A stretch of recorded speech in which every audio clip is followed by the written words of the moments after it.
Hello प्यारे साथियों। तो कैसे हैं आप सभी? आशा कर रहा हूँ भाई सब बढ़िया होंगे। और मेरी यही लाइन भाई पहले रहती है, क्योंकि भाई आप लोग अगर स्वस्थ रहेंगे, दुरुस्त रहेंगे, तो भाई पढ़ाई को बेहतरीन तरीके से कर पाएंगे। ठीक है, तो आप सभी लोगों का बहुत बहुत स्वागत है आज की क्लास में। आज हम लोग क्या देख रहे होंगे भाई? सामाजिक एवं धार्मिक सुधार आंदोलन देख रहे होंगे। क्या देख रहे होंगे? सामाजिक एवं धार्मिक सुधार आंदोलन देख रहे होंगे। कल वाली क्लास जो है हमने देखी थी, उसमें जो है हमने जो भी आंदोलन हुए थे, जो भी समाचार पत्र वगैरह या फिर आधुनिक शिक्षा वगैरह जो थी भारत में, उसको हमने देखा था। और जो भी जन आंदोलन हुए थे उनको हमने कल वाली क्लास में देखा था। आज हम लोग जो है भाई क्या देख रहे होंगे? वो सामाजिक एवं धार्मिक सुधार आंदोलन देख रहे होंगे, जो कि अपने आप में एक बहुत ही महत्वपूर्ण क्लास हो जाती है। क्या हो जाती है भाई? अपने आप में एक बहुत ही महत्वपूर्ण क्लास हो जाती है। और भाई बता दूं कि ये हमारी क्लास डेली की डेली आती है। क्या आती है भाई? ये डेली की डेली आती है। और ये जो है भाई बीपीएससी वालों के लिए, स्पेशली बीपीएससी वालों को टारगेट करके ये बनाया गया है। मतलब बिहार में अगर आप और भी एग्जाम्स देना चाहते हैं जिनमें जीके जीएस वगैरह आता है, तो उनके लिए इम्पोर्टेंट तो है ही, लेकिन खास करके ये बीपीएससी वालों के लिए, क्योंकि हमने जो है बीपीएससी का प्रीवियस ईयर क्वेश्चन यानी कि जो पूर्वावलोकन की पुस्तक आती है बीपीएससी की घटना चक्र की, उसके जो है हम लोग क्वेश्चन और उनकी जो है व्याख्या को हम लोग देख रहे हैं। ठीक है, चलिए तो हम लोग देखते हैं इसमें हमारा पहला क्वेश्चन क्या है। 19वीं शताब्दी के 19वीं शताब्दी के धर्म एवं समाज सुधार आंदोलनों ने जनसंख्या के किस वर्ग को मुख्यतः आकर्षित किया था? तो भाई बुद्धिजीवियों को तो किया ही था भाई इन्होंने। और किसको किया था? नगरीय उच्च जातियों को और निर्धन एवं सर्वसाधारण, इनको जो है नहीं किया था भाई। 19वीं शताब्दी के जो है धर्म एवं जो है समाज सुधार आंदोलनों ने जो है जनसंख्या के किस वर्ग को आकर्षित किया था? और ये उदार रजवाड़े, इनको किया था भाई। निर्धन सर्वसाधारण वर्ग को जो है इन्होंने जो है आकर्षित नहीं किया था। ठीक है, ऑप्शन नंबर डी हमारा इसमें सही रहेगा कोड के अकॉर्डिंग। ठीक है, चलिए इसकी व्याख्या हम लोग देखते हैं। इस क्वेश्चन की व्याख्या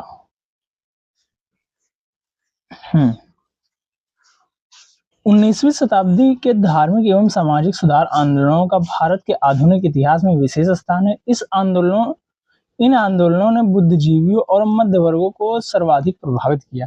निर्धन साधारण वर्ग, सर्वसाधारण वर्ग इन आंदोलनों से लगभग अप्रभावित रहा। बुद्धिजीवी, नगरीय उच्च जातियां एवं उदार रजवाड़े इन आंदोलनों से प्रभावित रहे। बुद्धिजीवी भी, नगरीय उच्च जातियां और क्या था भाई? उदार रजवाड़े, ये सब याद रखना है। ये सब जो है इन आंदोलनों से प्रभावित रहे थे। ठीक है, चलिए आगे देखते हैं हम लोग। फराजी कौन थे? तो फराजी जो है हाजी शरीयतुल्लाह के अनुयायी थे। जो फराजी थे वो किसके अनुयायी थे? तो हाजी शरीयतुल्लाह के अनुयायी थे फराजी। ठीक है, फराजी इन्हीं को फरेजी भी कहा जाता है। फराजी को ही फरेजी भी कहा जाता है। लोग बंगाल के फरीदपुर के हाजी शरीयतुल्लाह द्वारा चलाए गए संप्रदाय के अनुयायी थे। ये लोग अनेक धार्मिक, सामाजिक तथा राजनैतिक अमूल परिवर्तनों का प्रतिपादन करते थे। शरीयतुल्लाह के पुत्र दादू मियां ने बंगाल से अंग्रेजों को निकालने की योजना बनाई। 1818 से 62 ईस्वी का समय फराजी आंदोलन का मुख्य चरण था, किंतु यह आंदोलन आगे भी जारी रहा, किंतु इसकी गति मंद पड़ गई थी। मतलब समझो भाई, ये तो आंदोलन काफी समय तक सक्रिय है, लेकिन भाई इसकी गति बहुत धीमी हो गई थी। सक्रिय कब से कब तक था अधिकतर टाइम फराजी आंदोलन? तो ये 1818 से जो 1862 के समय जो है फराजी आंदोलन का मुख्य चरण चल रहा था। मतलब इस टाइम ये प्रभावी रूप से था, लेकिन उसके बाद धीरे धीरे ये आंदोलन मंद पड़ गया और इसका कोई भी महत्वपूर्ण जो है चीजें इससे नहीं निकली। ठीक है, फराजी आंदोलन की शुरुआत किसने की थी? फराजी आंदोलन की शुरुआत हाजी शरीयतुल्लाह ने।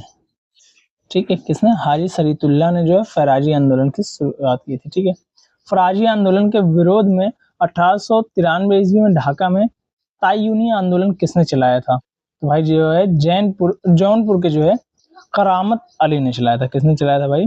जौनपुर के करामत अली ने फराजी आंदोलन के विरोध में 1893 ईस्वी में ढाका में जो है तायूनी आंदोलन चलाया था। तायूनी आंदोलन किसने चलाया था? तो जो है जैनपुर के करामत अली ने चलाया था फराजी आंदोलन के विरोध में 1893 में। कब चला था? फराजी आंदोलन के विरोध में 1893 में ढाका में। ठीक है, चलिए इसकी व्याख्या हम लोग देखते हैं।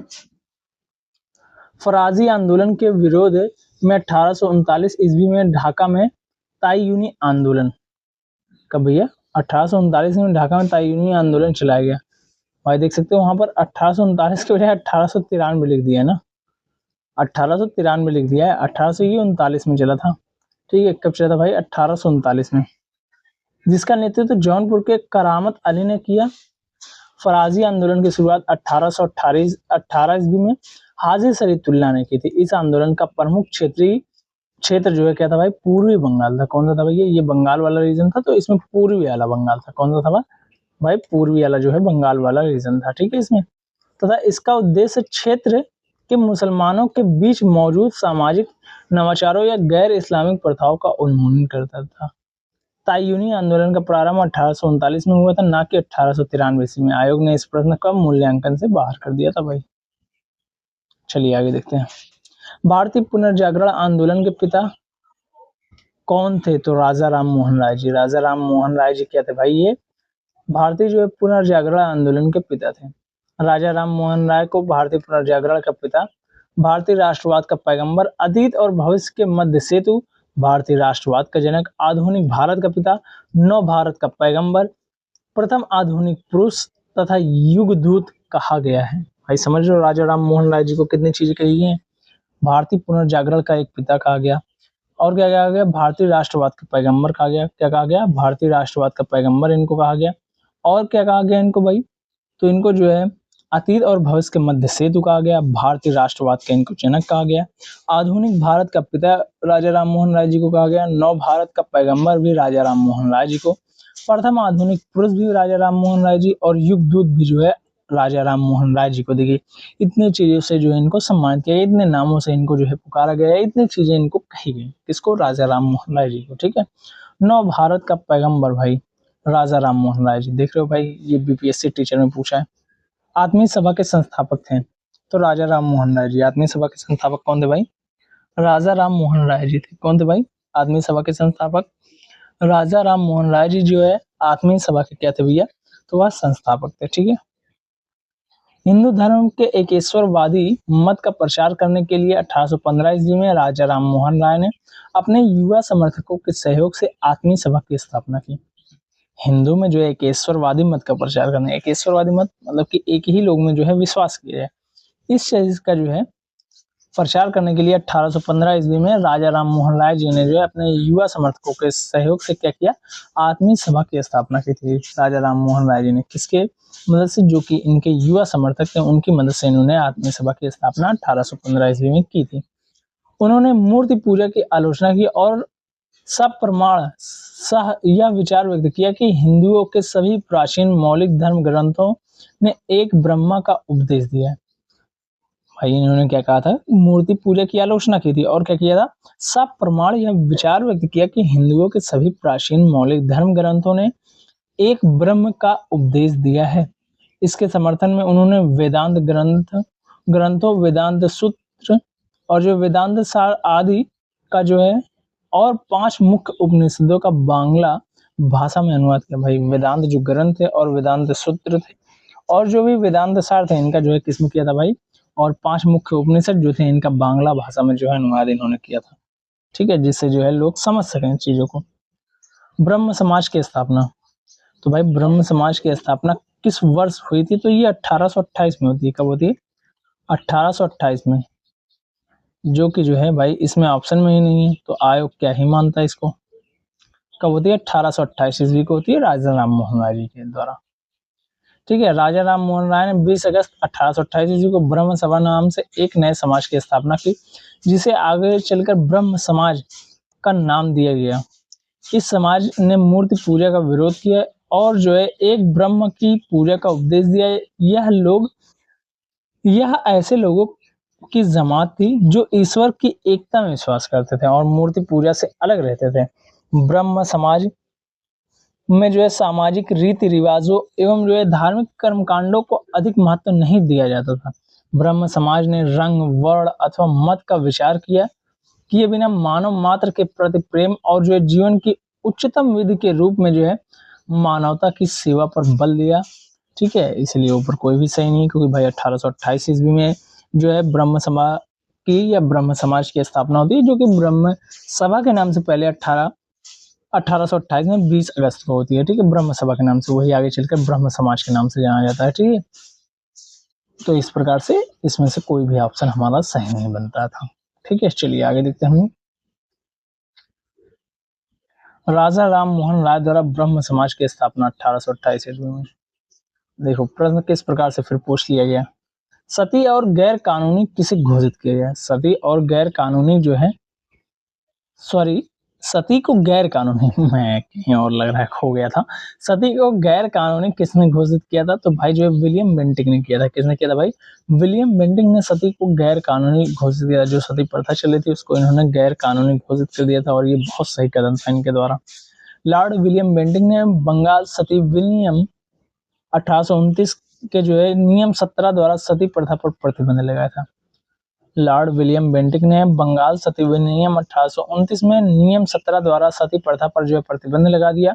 प्रारंभ में यह कानून केवल बंगाल प्रेसिडेंसी में लागू किया गया, परंतु 1830 ईस्वी में इसे बंबई और मद्रास प्रेसिडेंसियों में भी लागू किया गया। 1830 में से क्या हुआ कि इसे जो है और जगहों पर लागू किया गया। शुरुआत में तो यह केवल सिर्फ बंगाल में लागू हुआ था, बाकी जो है उसके बाद बम्बई, मद्रास, इन सब प्रेसिडेंसियों में जो है 1830 में लागू हो गया, लेकिन तो 1829 में सिर्फ यहीं पर लागू हुआ था, ठीक है। प्रार्थना समाज के संस्थापक कौन थे, तो आत्माराम पांडुरंग जी। कौन थे भैया, आत्माराम पांडुरंग जी जो है ये प्रार्थना समाज के संस्थापक थे। प्रार्थना समाज की स्थापना 1867 ईस्वी में बम्बई में आचार्य केशव चंद्र सेन की प्रेरणा से आत्माराम पांडुरंग द्वारा की गई थी। प्रार्थना समाज की स्थापना 1867 ईस्वी में बम्बई में आचार्य केशव चंद्र सेन की प्रेरणा से आत्माराम पांडुरंग द्वारा जो है 1867 में ये किया गया था। ये इसका सन भी याद रखना क्योंकि भाई इंपॉर्टेंट हो जाता है सन, ठीक है। महादेव गोविंद रनाडे इस संस्था से 1868 ईस्वी में जुड़े। इस संस्था का प्रमुख उद्देश्य जाति प्रथा का विरोध, स्त्री पुरुष की विवाह की आयु में वृद्धि, विधवा विवाह और स्त्री शिक्षा को प्रोत्साहन देना था। रनाडे का सामाजिक सुधार आंदोलन 19वीं शताब्दी के अंत तक सफलतापूर्वक जारी रहा। ये इंपॉर्टेंट हो जाएगा कि रनाडे आखिरकार किस संस्था से जुड़े थे। महादेव जो है गोविंद रनाडे वो किस संस्था से जुड़े थे, तो जो है प्रार्थना समाज से जुड़े थे। ये इंपॉर्टेंट हो जाएगा। भारतीय स्वतंत्रता संग्राम के दौरान प्रार्थना समाज की स्थापना भाई आत्माराम पांडुरंग ने की थी। ये बीपीएससी असिस्टेंट में पूछा गया प्रश्न है। 19वीं शताब्दी के उत्तरार्ध में नव हिंदूवाद के सर्वश्रेष्ठ प्रतिनिधि थे। 19वीं शताब्दी के जो है नव हिंदूवाद के जो है सर्वश्रेष्ठ प्रतिनिधि कौन थे, तो स्वामी विवेकानंद जी थे। कौन थे भाई 19वीं शताब्दी के, तो स्वामी विवेकानंद जी थे।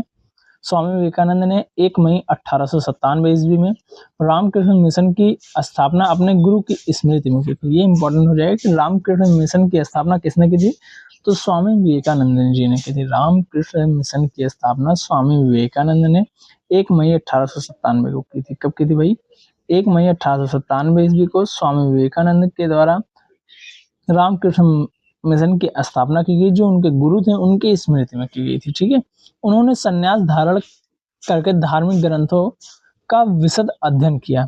अपने गुरु की शिक्षाओं की व्याख्या को जो है साकार करने का श्रेय जो है स्वामी विवेकानंद को जो है 1863 से 1902 को है, ठीक है। मतलब इन्होंने अपने जो गुरु की शिक्षाएं थी इनको साकार किया, ठीक है।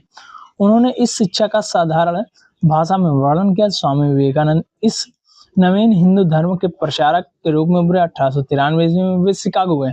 ये इंपॉर्टेंट है कि स्वामी विवेकानंद शिकागो कब गए थे, तो ये 1893 में जाते हैं। कब जाते हैं भाई, ये 1893 में जाते हैं शिकागो, जहां उन्होंने parliament of the world religion यानी कि विश्व धर्म संसद में अपना सुप्रसिद्ध भाषण दिया था।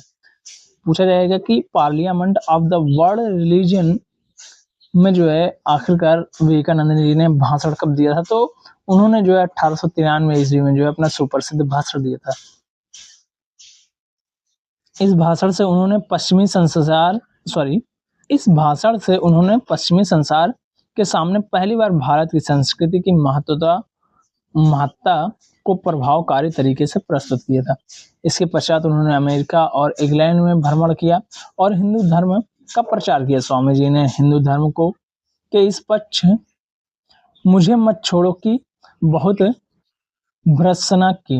मतलब इन्होंने जो है स्वामी जी ने हिंदू धर्म को इस पक्ष मुझे मत छोड़ो की बहुत भर्त्सना की थी कि मतलब हिंदू धर्म को मत छोड़ो, इस प्रकार से इन्होंने कहा था, ठीक है। उनके अनुसार हिंदू धर्म अब केवल खान-पान तक ही नहीं सीमित रह गया था, वह निर्धनों के धनिक वर्ग द्वारा शोषण पर धर्म की चुप्पी से बहुत अप्रसन्न थे। मतलब भाई जो धनिक वर्ग थे वो जो है निर्धनों का शोषण करते थे, धार्मिक शोषण करते, इस प्रकार से उनको जो है बहुत ज़्यादा तकलीफ होती थी और ये उससे अप्रसन्न थे। उनके अनुसार भूखे व्यक्ति से धर्म की बात करना ईश्वर तथा मानवता का अपमान है। मतलब अगर आप किसी भी ऐसा कोई व्यक्ति है जिससे कह रहे हैं कि भाई तुम चलो भगवान की पूजा करो, जैसे मान लो जो मांगने वगैरह आते हैं ना, जिनके हाथ पैर नहीं, उनसे कहो भाई चलो तुम सिर्फ भगवान की भक्ति करो, तो भाई उनसे ये सब कुछ कहना मूर्खता है।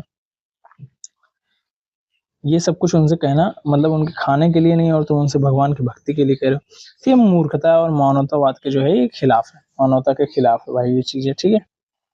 मानवता का अपमान है ये।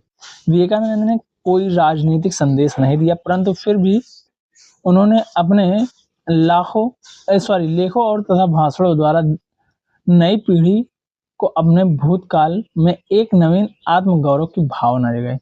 वह एक पक्के देशभक्त थे। सुभाष चंद्र बोस ने उनके बारे में यह कहा था कि जहां तक बंगाल का संबंध है, हम विवेकानंद को आधुनिक राष्ट्रीय आंदोलन का आध्यात्मिक पिता कह सकते हैं।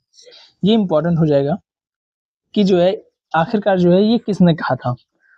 तो जहां तक बंगाल का संबंध है, हम विवेकानंद को आधुनिक राष्ट्रीय आंदोलन का आध्यात्मिक पिता कह सकते हैं। ये किसने कहा था भाई? सुभाष चंद्र बोस जी ने कहा था। ये इंपॉर्टेंट क्वेश्चन बनेगा कि आखिरकार ये कथन किसका है और ये किसके लिए कहा गया था। तो किसके लिए, तो भाई इसी में दिख जाएगा विवेकानंद जी के लिए कहा है, लेकिन किसने कहा था ये इंपॉर्टेंट हो जाएगा। तो ये जो है भाई सुभाष चंद्र बोस जी ने कहा था। किसने कहा था? सुभाष चंद्र बोस जी ने कहा था ये चीजें।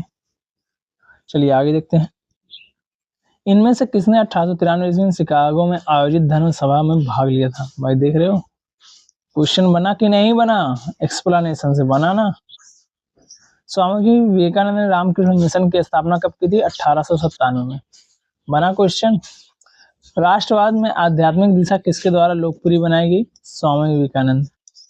बना भाई क्वेश्चन। स्वामी विवेकानंद का जो है राष्ट्रवाद जो औपनिवेशिक शासन और जनता की व्यापक गरीबी और पीड़ा के दौरान पैदा हुआ, यह भारतीय आध्यात्मिकता का आधार पर आधारित था। ठीक है, बना क्वेश्चन ना, उन्हीं से क्वेश्चन बना जो कि हम लोग जो है अभी ऊपर देखें। ठीक है, स्वामी विवेकानंद हृदय व आत्मा से सच्चे राष्ट्रवादी थे। उन्होंने स्वतंत्रता के प्रति राष्ट्रवाद और आध्यात्मिक दृष्टिकोण अपनाया। सुभाष चंद्र बोस ने स्वामी विवेकानंद को आधुनिक राष्ट्रवादी आंदोलन का आध्यात्मिक पिता कहा है। ये भी देखो इस प्रकार से भी पूछ लेगा कि आधुनिक राष्ट्रवादी आंदोलन का आध्यात्मिक पिता जो है ये किसने कहा था? स्वामी विवेकानंद जी को सुभाष चंद्र बोस जी ने कहा था। इस तरीके से भी क्वेश्चन बनेगा, तो इसको भी आप लोग छोड़ोगे नहीं भाई, इसका भी झल्ले झल्ले उड़ा दोगे। ठीक है, दयानंद सरस्वती ने जो है द्वारा स्थापित है। ब्रह्म समाज है, आर्य समाज है, प्रार्थना समाज या बहुजन समाज? तो आर्य समाज है। आर्य समाज जो है दयानंद सरस्वती द्वारा स्थापित है। दयानंद सरस्वती, इनका नाम मूल शंकर था। ठीक है, का नाम मूल शंकर भी था। इनने जो है 1875 ईस्वी में बंबई में आर्य समाज की स्थापना की। ये इंपॉर्टेंट हो जाएगा, डेट इसकी याद रखना भाई, कब की थी? तो 1875 में की थी। और कहां पर की थी? बंबई में। ठीक है, जिसका मुख्य उद्देश्य प्राचीन वैदिक धर्म की शुद्ध रूप से पुनः स्थापना करना था। स्वामी दयानंद सरस्वती जी का मुख्य उद्देश्य क्या था भाई? आर्य समाज के थ्रू, तो वो उद्देश्य उनका ये था कि जो प्राचीन वैदिक धर्म है उनकी शुद्ध रूप से जो है पुनः स्थापना करना है। आर्य समाज आंदोलन का प्रसार प्रायः पाश्चात्य प्रभावों की प्रतिक्रिया के रूप में हुआ। 1877 ईस्वी में आर्य समाज का मुख्यालय लाहौर में स्थापित किया गया। ये इंपॉर्टेंट है कि आखिरकार इसका मुख्यालय कहाँ पर 1870 में स्थापित किया गया था? तो लाहौर में स्थापित किया गया था, जिसके उपरांत आर्य समाज का अधिक प्रचार हुआ।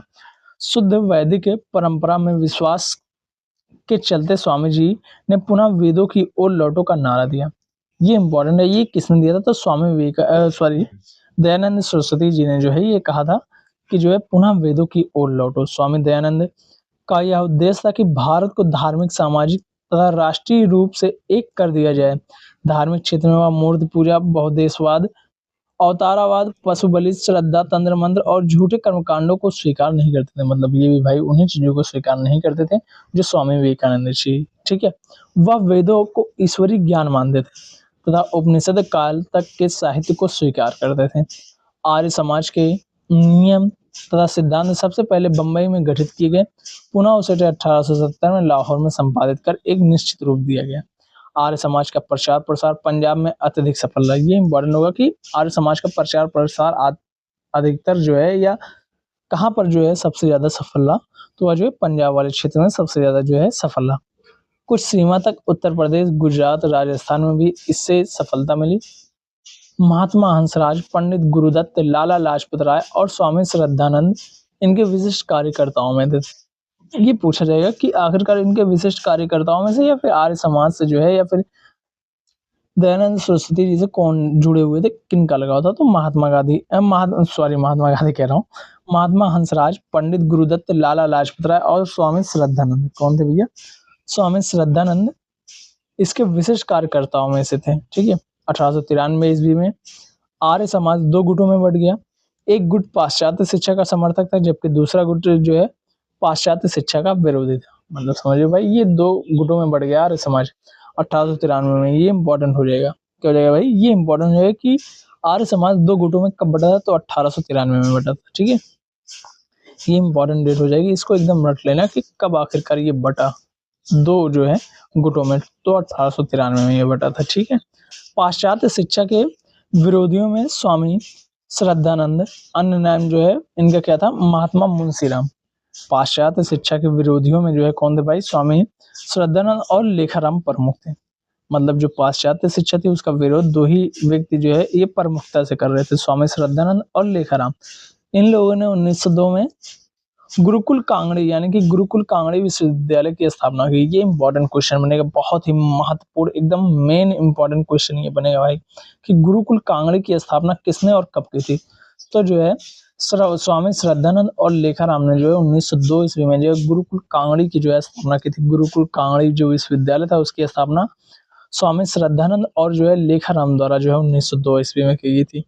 पाश्चात्य शिक्षा के समर्थकों में लाला लाजपत राय तथा हंसराज प्रमुख थे। इन लोगों ने दयानंद एंग्लो वैदिक कॉलेज की स्थापना की। भाई ये इंपॉर्टेंट है कि दयानंद एंग्लो वैदिक कॉलेज की स्थापना लाला लाजपत राय और हंसराज ने की थी। किसने की थी भाई?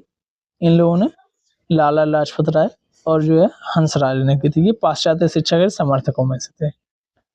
स्वामी दयानंद सरस्वती द्वारा जो है आर्य समाज की स्थापना, देखा भाई पूछा गया प्रश्न ना, तो 1875 ईस्वी में किया गया था इसकी स्थापना। आर्य समाज की स्थापना किसने की थी? तो दयानंद सरस्वती जी ने की थी भाई। चलिए आगे देखते हैं। किसने जो है 1873 ईस्वी में सत्य शोधक समाज की स्थापना की थी? तो भाई ज्योतिबा फुले ने की थी। किसने की थी भाई? ज्योतिबा फुले ने जो है सत्य शोधक समाज की स्थापना की थी। 1873 ईस्वी में सत्य शोधक समाज की स्थापना ज्योतिबा फुले ने की थी। इन्होंने शक्तिशाली गैर ब्राह्मण आंदोलन का संचालन किया।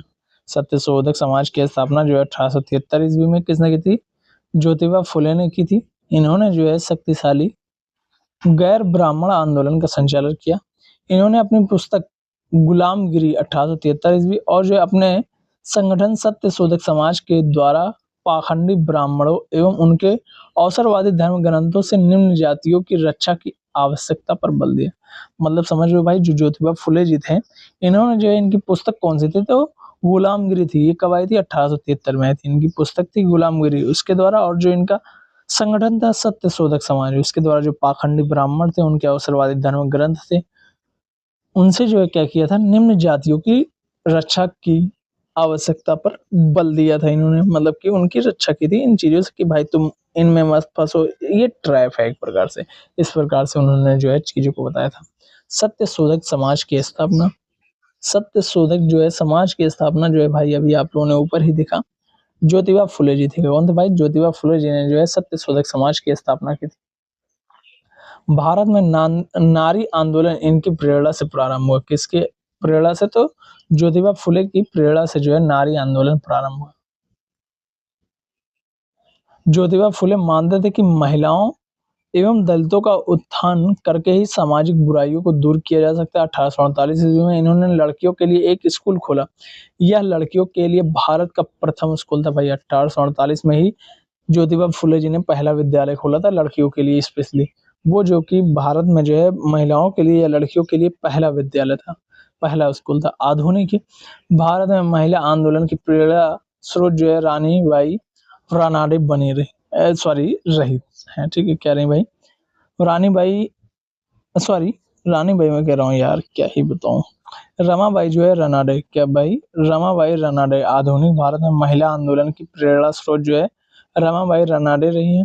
महादेव गोविंद रनाडे की पत्नी थी कौन?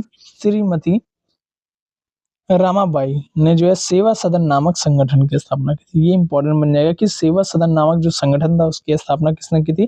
तो श्रीमती रमाबाई ने की थी। किसने की थी? श्रीमती रमाबाई ने की थी। और जो कि क्या थी भाई, एक सेकंड, जो कि क्या थी भाई, महादेव गोविंद रनाडे की पत्नी थी। महादेव गोविंद रनाडे की पत्नी कौन थी भाई? श्रीमती रमाबाई थी, जिन्होंने जो है सेवा सदन नामक संगठन की स्थापना की थी। ठीक है भाई, अगर रमाबाई का नाम होता तो यही उत्तर होता, लेकिन भाई रमाबाई का नाम तो था नहीं, तो इसी कारण से जो है इनको माना गया था। किसको भाई? तो जो है एक सेकंड, ज्योतिबा फुले को माना गया था। किसको माना गया था भाई? ज्योतिबा फुले को जो है माना गया था। ठीक है, यही कारण कि बिहार लोक सेवा आयोग ने किसी विकल्प को सही उत्तर नहीं माना और तारांकित किया था, मतलब सबको अंक दे दिया था। ठीक है, थियोसोफिकल सोसाइटी की स्थापना किसने की थी? तो भाई जो है मैडम एचवी जो है ब्लास्ट ब्लास्टस्की ब्लॉटस्की जो है मैडम एचपी जो थी, उन्होंने जो है यानी कि एचपी थियोसोफिकल सोसाइटी की स्थापना एचपी ने की थी। किसने की थी भैया? मैडम एचपी ने की थी। ठीक है, थियोसोफिकल सोसाइटी की स्थापना एक रूसी महिला, अब जो कि यूक्रेनी देश की निवासी है, मैडम एचपी ब्लॉटस्की और अमेरिकी सैनिक अधिकारी कर्नल अल्कॉट विलियम कॉन जज एवं अन्य द्वारा जो 1875 ईस्वी में न्यूयॉर्क में की गई थी। ये इंपॉर्टेंट हो जाएगा कि कहाँ पर आखिरकार थियोसोफिकल सोसाइटी की स्थापना की गई थी? तो न्यूयॉर्क में की गई थी। कहाँ पर की गई थी भाई? न्यूयॉर्क में जो है थियोसोफिकल सोसाइटी की स्थापना की गई थी। थियोसोफिकल सोसाइटी की स्थापना न्यूयॉर्क में की गई थी। कब की गई थी? 1875 ईस्वी में। कौन कौन शामिल था उसमें? मैडम एचपी जो है ब्लॉटस्की, ये रूसी महिला थी, अब यूक्रेन देश की निवासी। ठीक है, अमेरिकी सैनिक अधिकारी कर्नल अल्कॉट विलियम कॉन्जेज व अन्य के द्वारा जो है ये न्यूयॉर्क में की गई थी। इस सोसाइटी के संस्थापक 1882 ईस्वी में मद्रास के पास अड्डर नायक नामक स्थान पर सोसाइटी का मुख्यालय स्थापित किए। ठीक है भाई, एक मिनट,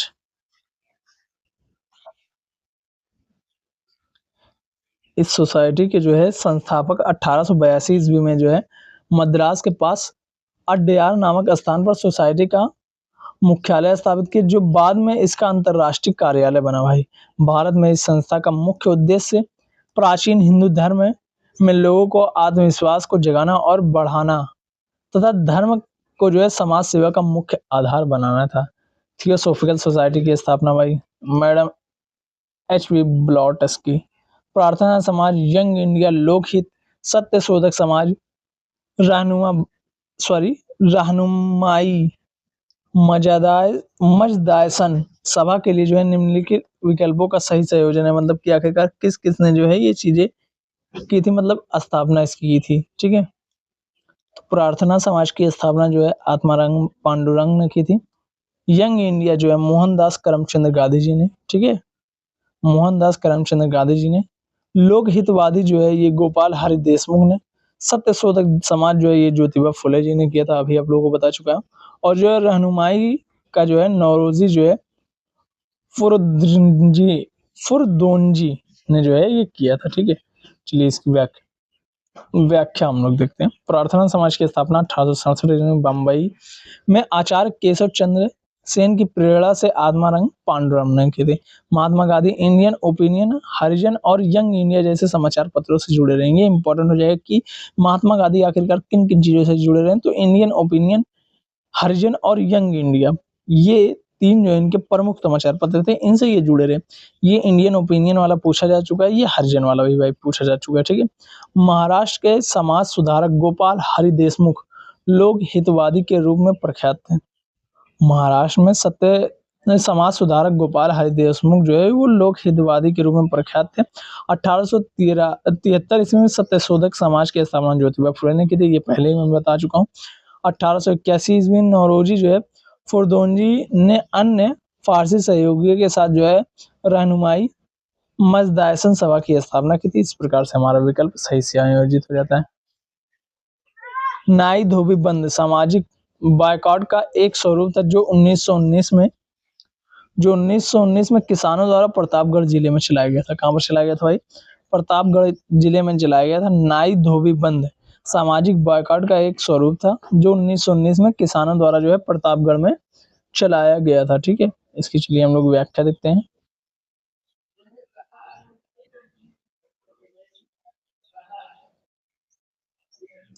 वर्ष 1919 में प्रतापगढ़ जिले में एक जागीर में नाई धोबी बंद सामाजिक बहिष्कार संगठित कार्रवाई की पहली घटना थी। 1919 में प्रतापगढ़ जिले में एक जागीर में जो है नाई धोबी बंद सामाजिक बहिष्कार संगठित कार्रवाई की पहली घटना थी। झिंगुरी सिंह दुर्गपाल ने इसमें जो है महत्वपूर्ण भूमिका निभाई। झिंगुरी सिंह और दुर्गपाल ने इसमें क्या किया था? महत्वपूर्ण भूमिका निभाई। लेकिन जल्द ही आंदोलन में एक नया चेहरा उभरा, बाबा रामचंद्र, जिन्होंने आंदोलन की बागडोर ही नहीं संभाली अपितु उसे और मजबूत एवं जुझारू बनाया। मतलब समझो भाई कि इसमें एक लोग और जुड़ गए, झिंगुरी सिंह और दुर्गपाल, इससे महत्वपूर्ण भूमिका इन्होंने इसमें निभाई थी नाई धोबी बंद सामाजिक बहिष्कार में। लेकिन जो है एक और चेहरा उभरा, वो कौन सा था? बाबा रामचंद्र जी का, जिन्होंने जो है आंदोलन की बागडोर के साथ साथ क्या किया था? उसे और मजबूत बनाना और जुझारू बनाया था। ठीक है, बाबा रामचंद्र महाराष्ट्र के ब्राह्मण परिवार से थे। वर्ष 1920 के मध्य में वे एक किसान नेता के रूप में उभरे। उन्होंने अवध के किसानों को संगठित करना शुरू किया। भाई समझ रहे हो कि जो बाबा रामचंद्र थे ये कहाँ के थे? ये महाराष्ट्र के ब्राह्मण परिवार के थे। वर्ष 1920 के जो है मध्य में वे एक किसान नेता के रूप में उभरे थे। 1920 जो समय था उसके मध्य वे क्या थे? एक किसान नेता के रूप में उभरे थे। उन्होंने जो है अवध के किसानों को संगठित करना शुरू किया। उनमें संगठन की अद्भुत क्षमता थी। इन्होंने क्या किया था? अवध के जो किसान थे इनको जो है संगठित करना शुरू किया था और उनमें संगठन की अद्भुत क्षमता थी। ठीक है, 1920 के मध्य, ठीक है, एक किसान नेता के रूप में उभरे थे। कौन भैया थे? ये जो है बाबा रामचंद्र थे। कौन थे भाई? बाबा रामचंद्र थे।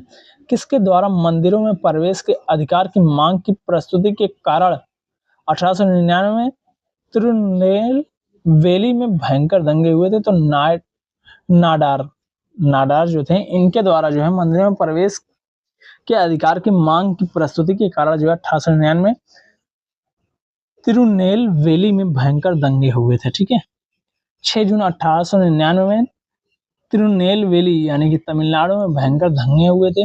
इसमें जो है नाडार समुदाय के लोग लंबे समय से मंदिर में पूजा का अधिकार की मांग कर रहे थे। मांग पूरी ना होने पर नाडार और मरावर समुदाय के मध्य जो है शिवकाशी यानी कि वरुद नगर जिला जो था संघर्ष में जो है यह दंगा हुआ था। ठीक है, वहां पर शारदा मणि कौन थे? तो रामकृष्ण परमहंस की पत्नी थी। शारदा मणि कौन थे? तो ये जो है रामकृष्ण परमहंस की पत्नी थी। शारदा मणि मुखोपाध्याय, जिन्हें शारदा देवी के नाम से जाना जाता है, का विवाह रामकृष्ण परमहंस से लगभग 5 वर्ष की उम्र में 1859 ईस्वी में हुआ था। ये इंपॉर्टेंट है भाई, देख रहे हो? प्री में पूछा 2005 में, भाई मानकर चलना इसमें आने के चांसेस हैं, क्योंकि भाई ऐसे ही क्वेश्चन देगा जिनको आप ना जानते रहो भाई, ना उनके बारे में जानो ना उनको समझो, वही सारे क्वेश्चन उठा कर देगा। शारदा मणि मुखोपाध्याय, जिन्हें जो है शारदा देवी के नाम से जाना जाता है, का विवाह रामकृष्ण परमहंस से जो है लगभग 5 वर्ष की उम्र में 1859 ईस्वी में हुआ था। सत्य प्रकाश की रचना की गई थी। सत्य प्रकाश की रचना कब की गई थी?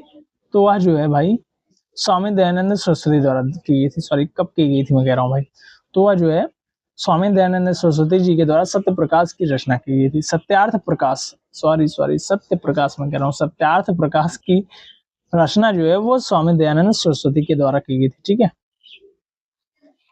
मूल शंकर, इनका नाम दयानंद सरस्वती जी का ही नाम था, का जन्म 1824 में गुजरात के जो है मोरबी जो है रियासत यानी कि जो काठियावाड़ क्षेत्र था उसमें जो है एक ब्राह्मण कुल में हुआ था।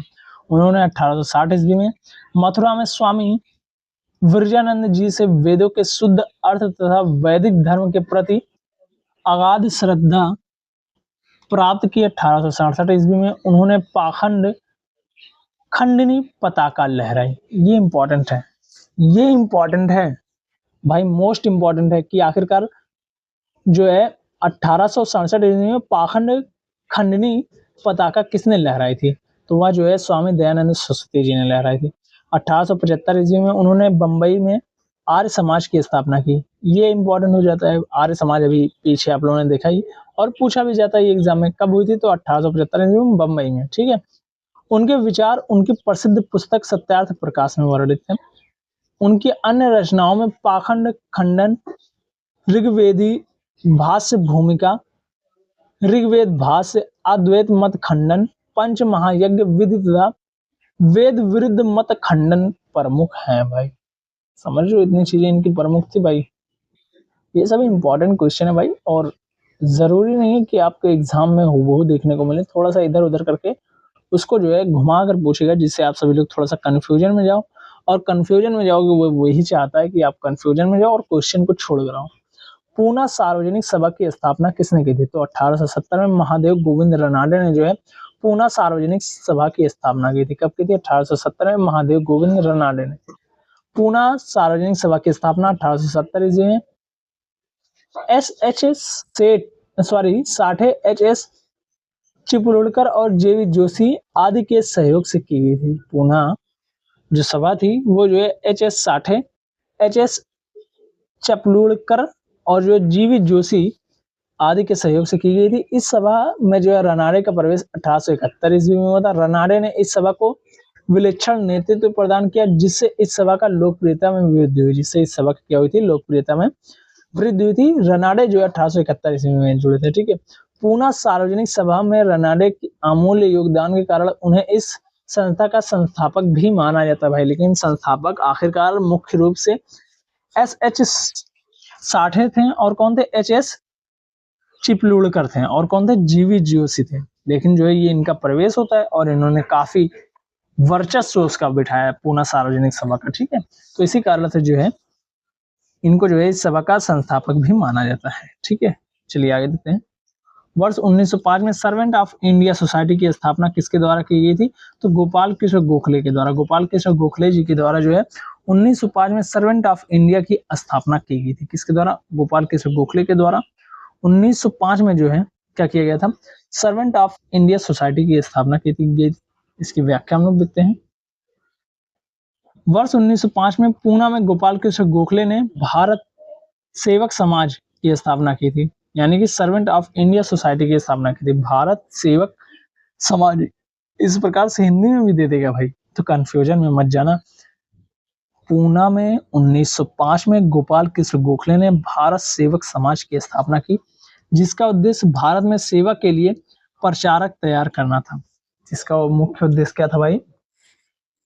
तो वह जो है भारत में सेवा के लिए प्रचारक तैयार करना था, और संवैधानिक रूप से भारतीय जनता के सच्चे हितों को जो है प्रोत्साहन देना था। और जो है संवैधानिक रूप से जो है भारतीय जनता के सच्चे हितों को प्रोत्साहन देना था। इस मंडल ने जो है वी श्रीनिवासन निवास शास्त्री, जी के देवधर, एन.एम. जोशी, पंडित हृदयनाथ कुंजरू जैसे महान समाज सेवक पैदा किए। इस मंडल ने क्या किया था? श्रीनिवास जैसे शास्त्री जैसे, जे के देवधर, एन.एम. जोशी, पंडित हृदयनाथ कुंजरू जैसे महान समाज सेवक पैदा किए। एम.सी. शीतल वाड़, बी.एन. राव और अल्लादी कृष्ण स्वामी अय्यर इसके प्रख्यात सदस्य थे। ये इंपॉर्टेंट हो जाएगा कि सर्वेंट ऑफ इंडिया सोसाइटी यानी कि भारत सेवक समाज जो था उसके जो है प्रमुख लोग और कौन थे? तो एम.सी. शीतलवाड़, बी.एन. राव और अल्लादी कृष्ण स्वामी अय्यर जो है इसके प्रख्यात सदस्य थे। ये भी क्वेश्चन पूछा जा सकता है। भारत सेवक समाज की स्थापना किसने की थी? गोपाल कृष्ण गोखले ने। आप लोगों ने ऊपर देख ही लिया। सूची 1 को सूची 2 से मिलाना है। सूची 1 को जो है सूची 2 से हमें जो है मिलाना है। तो भारत सेवक समाज जो है इसकी स्थापना गोपाल कृष्ण गोखले, यहीं पर लिख लो, ठीक है। किसने की थी? गोपाल कृष्ण गोखले ने भारत सेवक समाज की स्थापना। गोपाल कृष्ण गोखले, किसने भैया? गोपाल कृष्ण गोखले ने की थी। किसने की? गोपाल कृष्ण गोखले ने जो है भारत सेवक समाज की स्थापना की थी। गोपाल कृष्ण गोखले ने, ठीक है। और जो है तत्वबोधिनी, भाई इसमें 4 दिया है, उस तरीके से 3 ही है, एक तो गायब है। तत्वबोधिनी जो सभा थी, उसकी जो है उसको जो है किसने किया था, तो तत्वबोधिनी जो था उसको जो है देवेंद्र नाथ टैगोर ने, किसने भैया, देवेंद्र नाथ टैगोर ने, किसने भाई, देवेंद्र नाथ टैगोर ने जो है इसकी स्थापना की थी। किसने की थी भाई, देवेंद्र नाथ टैगोर ने। किसने की थी भाई, देवेंद्र नाथ टैगोर ने। देवेंद्र नाथ टैगोर ने तत्वबोधिनी सभा की स्थापना की थी। और जो भाई आत्मीय सभा की जो है राजा राम मोहन राय ने, राजा राम मोहन राय जी ने जो है आत्मीय सभा की स्थापना की थी, ठीक है। चलिए आगे देखते हैं। सूची 1 को जो है सूची 2 से मिलाना है। सूची 1 को जो है सूची 2 से मिलाना है, यानी कि किसने किस समाज की स्थापना आखिरकार की थी। तो ब्रह्म समाज, तो भाई सीधा मिला दो राजा राम मोहन राय, यानी कि फर्स्ट का 3 हो जाएगा। रामकृष्ण मिशन, रामकृष्ण मिशन जो है भाई, ये जो है स्वामी विवेकानंद के द्वारा, ये तो उसी के सामने हो गया। सर्वेंट सोसाइटी ऑफ इंडिया, ये जो है भाई गोपाल कृष्ण गोखले जी के द्वारा, किसके द्वारा, गोपाल कृष्ण गोखले जी के द्वारा सर्वेंट ऑफ इंडिया सोसाइटी, वही चीज ऊपर वाली चीज आई ना भाई, सर्वेंट ऑफ इंडिया सोसाइटी। देख लो कितने प्रकार से चीजों को पूछा है। विधवा विवाह समाज, विष्णु शास्त्री पंडित। भाई अब जैसे आप लोगों को, कुछ लोगों को ये नहीं पता होगा, अगर विधवा विवाह समाज, तो भाई आपको ब्रह्म समाज पता है, स्वामी विवेकानंद पता है, सर्वेंट ऑफ इंडिया पता है। तो भाई इस तरीके से आप जब इनको मिला लोगे तो एक बचा वो अपने आप मिल जाएगा। तो अगर आप 2 भी जान रहे हो, जैसे ब्रह्म समाज, एक का 3 हो जाएगा और तीसरे का जो है 4 हो जाएगा। एक का 3 हो जाएगा और तीसरे का जो है 4 हो जाएगा, यानी कि ऑप्शन नंबर बी। इस प्रकार से भी आप लगा दोगे, पूरा आपको मिलाने की भी जरूरत नहीं है, ठीक है। चलिए आगे देखते हैं। भाई आगे अब जो है कांग्रेस से पूर्व स्थापित राजनीतिक संस्थाएं, इसको और जो है कांग्रेस को हम लोग जो है भाई कल समाप्त कर देंगे। इसको और जो है कांग्रेस को जो है हम लोग कल समाप्त कर देंगे। और आज के लिए बस इतना ही। Thank you so much. मिलते हैं नेक्स्ट क्लास में, तब तक के लिए टाटा सी यू। और क्लास कैसी लगी भाई, कमेंट करके जरूर से बताना। क्लास कैसी लगी भाई, ये कमेंट करके जरूर से बताना भाई। और जो है ये अपने आप में जो है बहुत महत्वपूर्ण क्लास है, और इसका जो है पूरा जो है हम लोग बहुत बढ़िया से तरीके से कर रहे होंगे चीज़ों को, ठीक है। चलिए आज के लिए बस इतना ही, मिलते हैं आप कल वाली क्लास में।